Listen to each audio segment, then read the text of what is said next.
মাঠে চট্টগ্রাম পর্বটা ভালো না কাটলেও মাঠের বাইরে বেশ কিছু আনুষ্ঠানিকতা নজর কেড়েছে চিটাগং কিংসকে। নিজেদের দলকে হোম ভেন্যুতে রাজকীয়ভাবে বরণ করে নেয় চট্টলাবাসী, যা বিপিএল এর চট্টগ্রাম পর্বের আকর্ষণ আরও কয়েক গুণ বাড়িয়ে দেয়।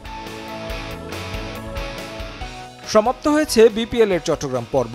নিজ শহর ছাড়ার আগে আরও একবার সংবর্ধনা পেল চিটাগং কিংস। হাটহাজারীতে মোটর শোভাযাত্রার মাধ্যমে সংবর্ধনা স্থলে উপস্থিত হন ক্রিকেটাররা। এরপর ফুলের মালা দিয়ে তাদের বরণ করে নেন স্থানীয়রা। হাটহাজারী পার্বতী উচ্চ বিদ্যালয় মাঠে ক্রিকেটারদের দেখতে উপস্থিত হন অসংখ্য দর্শক। শিক্ষার্থীরা নিজেদের দলকে পেয়ে উচ্ছ্বসিত ছিলেন। আনন্দঘন সময় কাটান ক্রিকেটারদের সঙ্গে। আকর্ষণের কেন্দ্রে ছিলেন চিটাগং কিংসের হোস্ট ইয়াশা সাগর। তাকে ঘিরে ভক্তরা আবদার করেন সেলফির, দারুণ সময় কাটান তিনিও।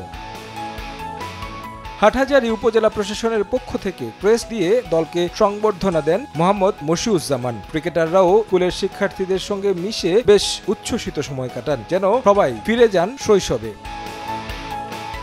এরপর সেখান থেকে রাউজানে চিটাগং কিংসের ওনার সামির কাদের চৌধুরী গ্রামের বাড়িতে যায় চিটাগং কিংস টিম। সেখানে মধ্যাহ্নভোজে অংশ নেন ক্রিকেটাররা। তারেক হাসান শিমুল, সময় সংবাদ।